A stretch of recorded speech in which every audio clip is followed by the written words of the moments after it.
Hello বন্ধুরা, আশা করি সবাই ভালো আছো। আমরাও ভালো আছি। আজকে আমার রেসিপি হলো মাছের ডিমের চপ। দেখো, তোমরাও এই রেসিপিটা বানিয়ে খেয়ে দেখবে, খুব ভালো হয় খেতে।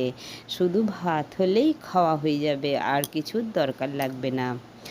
প্রথমে আমি আলু সিদ্ধ করে নিয়েছি, তার উপর লঙ্কা গুঁড়ো দিয়েছি আর একটু নুন দিয়ে মেখে রেখে দিয়েছি।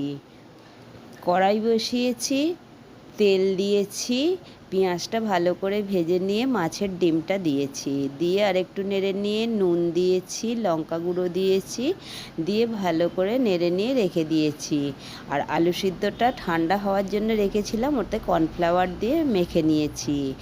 ডিম নিয়েছি, একটু কর্নফ্লাওয়ার দিয়েছি, লঙ্কা গুঁড়ো দিয়েছি, নুন দিয়েছি, দিয়ে মেখে রেখে দিয়েছি। হাতেতে আলু সিদ্ধটা নিয়েছি, আর মাছের ডিমটা যেটা পুর করে রেখেছিলাম সেটা ভিতরে দিচ্ছি, দিয়ে আবার উপর থেকে আলু সিদ্ধ দিয়ে আমি আবার চপটাকে ভালো করে ঢেকে নেব।